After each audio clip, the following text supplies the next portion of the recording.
Hello friends, welcome back to our channel. आपका अपना CA GST portal पे बहुत ही बड़ा चेंज कर दिया गया है। मैं बात कर रही हूँ जीएसटीआर 1 की।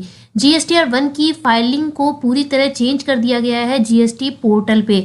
जब आप जीएसटी पोर्टल पे नवंबर मंथ के लिए जीएसटीआर 1 को फाइल करेंगे तो आपको बिल्कुल चेंज मिलेगी। जीएसटीआर 1 से रिलेटेड एक एडवाइजरी भी जारी कर दी गई है। जीएसटीआर 1 में जो इम्प्रूवमेंट आया है उसके रिगार्डिंग। तो आज इस वीडियो में मैं आपको जीएसटी पोर्टल पे लाइव करके दिखाऊंगी कि क्या जीएसटीआर 1 में चेंज किया गया है, क्या इम्प्रूवमेंट किया गया है और जो एडवाइजरी जारी की गई है उसमें क्या बताया है। तो हम डिटेल में इस एडवाइजरी को भी देखेंगे और जो जीएसटी पोर्टल पे लाइव करके देखेंगे कि क्या इम्प्रूवमेंट किया गया है जीएसटीआर 1 में। तो जानने के लिए आप वीडियो के लास्ट तक बने रहिए। और आपने यदि अभी तक हमारा चैनल सब्सक्राइब नहीं किया है तो इसी तरह की इनकम टैक्स और जीएसटी से रिलेटेड अपडेट देखने के लिए हमारे चैनल को ज़रूर सब्सक्राइब कर लीजिए और बेल आइकन पे प्रेस कर लीजिए, क्योंकि आप बेल आइकन पे प्रेस करेंगे तभी मेरी वीडियोस का नोटिफिकेशन आपके पास आएगा और आप इनकम टैक्स और जीएसटी के रिगार्डिंग रेगुलरली अपडेट रहेंगे। और आप मेरा टेलीग्राम चैनल भी ज्वाइन कर सकते हैं। मैं अपने टेलीग्राम चैनल पे रेगुलर जो अमेंडमेंट्स आते हैं, जो सर्कुलर नोटिफिकेशंस आते हैं, उनको सबसे पहले अपने टेलीग्राम चैनल पे शेयर करती हूँ। तो जैसे कि मैंने अपने जीएसटी पोर्टल पे लॉगिन कर लिया है। जब आप लॉगिन करने के बाद रिटर्न डैशबोर्ड पे जाएंगे और मैं यहाँ पे नवंबर मंथ को सेलेक्ट करती हूँ, देन सर्च पे क्लिक करती हूँ, देन मैं नीचे स्क्रॉल करती हूँ तो आप देख सकते हैं कि नवंबर मंथ के लिए जो जीएसटीआर 1 फाइलिंग की ड्यू डेट है वो 11 दिसंबर है। तो जो जीएसटीआर 1 में चेंज आया है वो जब आप ऑनलाइन तरीके से इस रिटर्न को फाइल करेंगे तभी इसमें इम्प्रूवमेंट आया है। तो मैं प्रिपेयर ऑनलाइन करूँगी तब आपको ये चेंज देखने को मिलेगा। तो मैं प्रिपेयर ऑनलाइन पे क्लिक करती हूँ। क्लिक किया तो आपको ये स्क्रीन देखने को मिलेगी नवंबर मंथ की रिटर्न जब आप फाइल करेंगे। तो यहाँ पे सबसे मेन जो चेंज आया है, यहाँ पर पहले जब अपने जीएसटीआर 1 को फाइल करते थे तो वहाँ पे जो करंट रिकॉर्ड्स थे और जो लास्ट ईयर की जो आप अमेंड करना चाहते थे वो रिकॉर्ड्स थे, दोनों को आपको साथ में ही रिटर्न में दिखाना पड़ता था। लेकिन अब ये चेंज कर दिया गया है कि जो करंट रिकॉर्ड्स है उसके लिए अलग टाइल बना दी गई है और जो अमेंड्स रिकॉर्ड्स हैं उनके लिए अलग। तो जैसे कि आप देख सकते हैं यहाँ पे 3 लाइन शो हो रही है। फर्स्ट है ऐड रिकॉर्ड डिटेल्स, सेकंड है अमेंड रिकॉर्ड डिटेल्स और थर्ड है ई इनवॉइस डाउनलोड हिस्ट्री।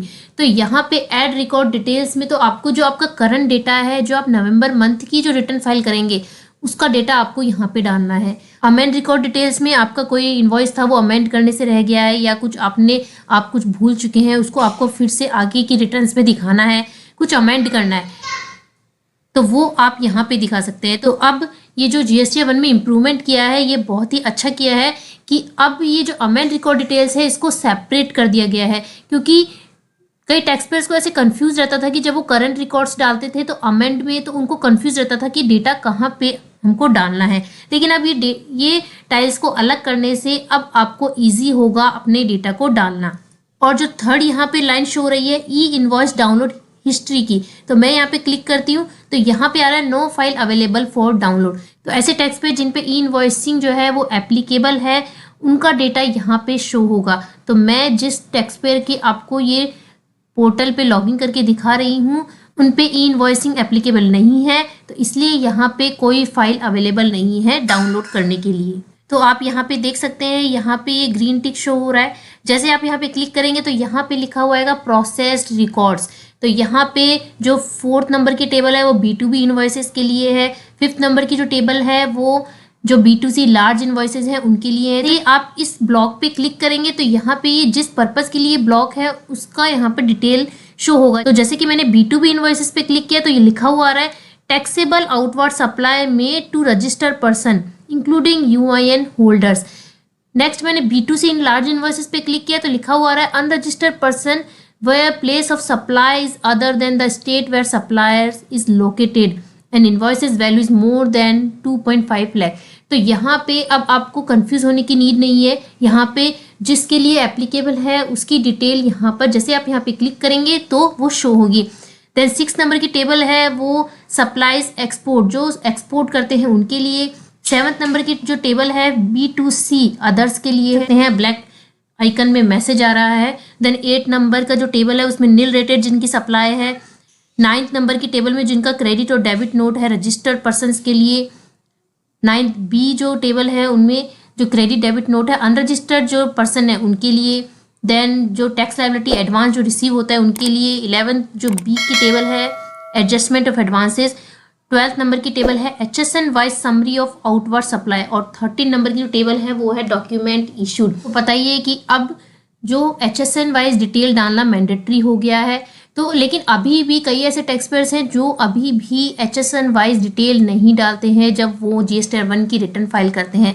तो मैं आपसे रिक्वेस्ट करूंगी कि आप जब अपनी GSTR 1 की रिटर्न फाइल करें तो HSN वाइज डिटेल ज़रूर डालिए। तो जैसे ही आप यहाँ पे डेटा डाल देते हैं तो यहाँ पे टिक मार्क शो होता है। लेकिन मान लीजिए आपकी किसी टेबल में कोई एरर शो हो रही है, तो यदि कोई एरर शो होती है तो ये जो ब्लू यहाँ पे कलर शो हो रहा है वो रेड कलर में चेंज हो जाएगा। जैसे कि मैं आपको दिखाती हूँ कि यदि कोई एरर होती है तो कैसे शो होगी ये टेबल। तो जैसे कि आप देख सकते हैं यहाँ पे मान लीजिए आपके B2B इन्वॉइसेस में 2 ऐसे रिकॉर्ड थे जिसमें कोई एरर है, तो इस तरह रेड कलर में ये एरर शो होगी और यहाँ पे इस तरह का आइकन शो हो जाएगा। तो आपको इस रेड कलर को देख के डरना नहीं है, आपको इस पे क्लिक करना है और यहाँ पे जो 2 रिकॉर्ड्स हैं वो शो होंगे कि कहाँ पर ये एरर शो हो रही है। आप या तो उसको डिलीट करके फिर से उस इनवॉइस को रिकॉर्ड कर सकते हैं या आप एडिट करके उसमें चेंज कर सकते हैं। आपके जिस सेक्शन में एरर होगी उसी सेक्शन को ये रेड कलर में शो करेगा। जितने रिकॉर्ड्स में एरर होगी उतने रिकॉर्ड्स यहाँ पे शो हो जाएंगे। आपको उनको एडिट करना है या आप उनको डिलीट करके फिर से रिकॉर्ड कर सकते हैं। और इसके साथ साथ जैसे यहाँ पे अभी 0 लिखा है क्योंकि यहाँ पे अभी कोई इनवॉइस यहाँ पर रिकॉर्ड नहीं किया गया है। जैसे जैसे आप इनवॉइसेस को यहाँ पे रिकॉर्ड करते रहेंगे वैसे वैसे यहाँ पर नंबर्स आते रहेंगे कि आपने इतने इनवॉइसेस को यहाँ पे रिकॉर्ड कर दिया। देन यहाँ पे जो ई इनवॉइस डाउनलोड हिस्ट्री है उसके लिए यहाँ पे एक मैसेज यहाँ पे शो हो रहा है, the taxpayer for whom e-invoicing is not applicable may ignore the sections option related to e-invoice downloaded. The downloaded file will be blank in case taxpayer is not e-invoicing or when e-invoice reported to IRP are yet to be processed by GST system. तो यदि आप पे e-invoicing applicable नहीं है तो ये जो downloaded file होगी यहाँ पे मैं क्लिक करती हूँ तो ये जो डाउनलोडेड फाइल होगी ये ब्लैंक शो होगी आपको। मैं नीचे जैसे स्क्रॉल करूंगी तो यहाँ पे आ रहा है जनरेट GSTR 1 समरी। तो जैसे ही आप अपनी यहाँ पे सभी डिटेल्स को डाल देंगे आपकी इस डिटेल में कोई एरर शो नहीं होगी आपको। देन आप यहाँ पर अपनी GSTR 1 की समरी को जनरेट कर सकते हैं, उसे चेक कर सकते हैं। देन आपको यहाँ पे टिक मार्क करना है और यहाँ पे जो सबसे इम्पोर्टेंट टैब है रीसेट का, तो यहाँ पे जैसे आप टिक करेंगे तो प्रीव्यू का जो ऑप्शन है वो हाईलाइट हो जाएगा। आप यहाँ से प्रीव्यू कर सकते हैं, देन आप सबमिट कर सकते हैं अपनी रिटर्न को। GSTR 1 की फाइलिंग को पूरी तरह चेंज कर दिया गया है और मैं कहूँ तो यहाँ पे और इजी कर दिया गया है GSTR 1 की फाइलिंग को। और इसके साथ साथ GSTR 1 की जो ये इम्प्रूवमेंट किया गया है इसके रिगार्डिंग एक एडवाइजरी भी जारी की गई है, उसको भी हम अब डिस्कस करते हैं। उससे आपको और इजी होगा इसको समझना। उस एडवाइजरी में जब हम यहाँ पे क्लिक करेंगे तो उसके अंदर क्या डिटेल शो हो रही है, कितने रिकॉर्ड्स एक साथ देख सकते हैं, सभी चीज़ें उसमें बताई गई है। आप देख सकते हैं ये GSTR 1 की 26 नवंबर को ये एडवाइजरी जारी की गई है।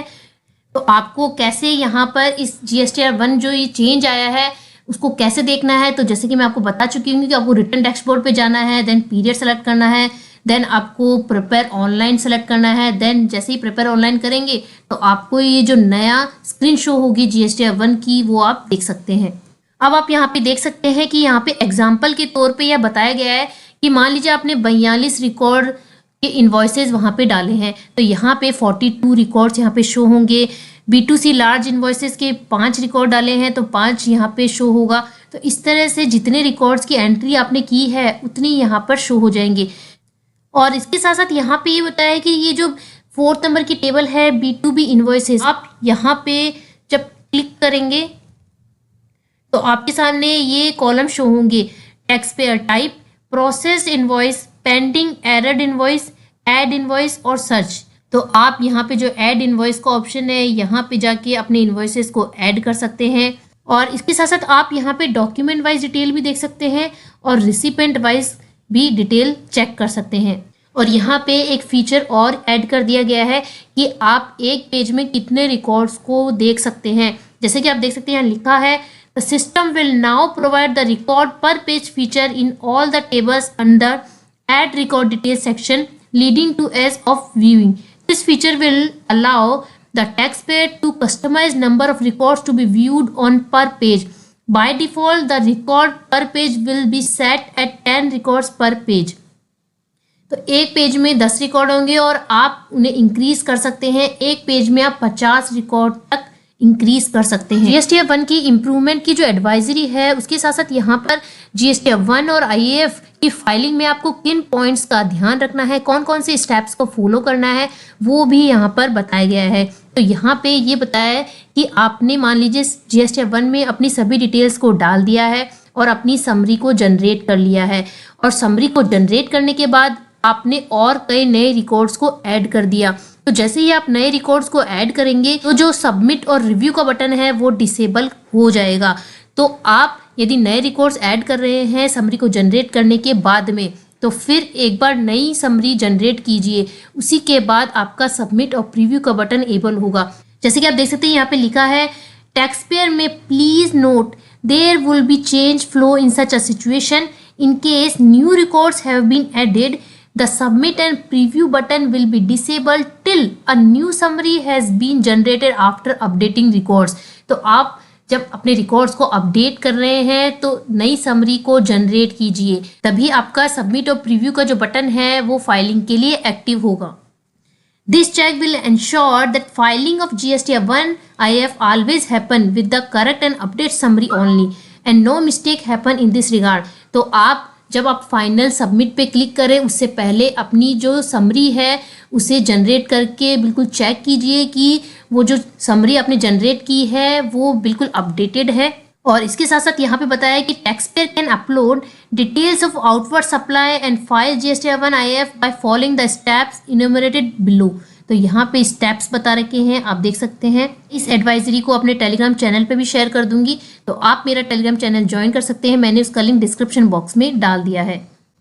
और इसके साथ साथ नीचे बता रखा है the next phase of the GSTR 1 enhancement will provide the taxpayer with an enhanced GSTR 1 online summary view, recipient wise summary PDF and remove need of submit before filing. The detail regarding the same will also be informed to the taxpayer in due course. तो यदि इसके regarding कोई information मिलती है तो मैं आपके साथ ज़रूर शेयर करूंगी। और इसी तरह के जो चेंजेस आते हैं जीएसटी इनकम टैक्स में उन पे मैं वीडियोस बनाती रहती हूँ। और इनकम टैक्स की जो ITR 1, ITR 2, ITR 4 की जो फाइलिंग है उस पर भी मैंने वीडियोस बना दिए हैं, अपने चैनल पे अपलोड कर दिए हैं, तो आप मेरे चैनल पे जाके इन वीडियोस को देख सकते हैं। तो आपने यदि अभी तक हमारा चैनल सब्सक्राइब नहीं किया है तो इसी तरह के लेटेस्ट अपडेट देखने के लिए हमारे चैनल को सब्सक्राइब कीजिए और बेल आइकन पे प्रेस कीजिए। और मैं इस एडवाइजरी को अपने टेलीग्राम चैनल पे शेयर कर दूंगी, तो आप मेरा टेलीग्राम चैनल ज़रूर ज्वाइन कर लीजिए। तो मिलते हैं इसी तरह के एक नए अपडेट के साथ, जिससे आप जीएसटी इनकम टैक्स रिगार्डिंग जो चेंजेस आ रहे हैं उनमें रेगुलरली अपडेट रहें। मिलते हैं इसी तरह की नई वीडियो के साथ। Thank you.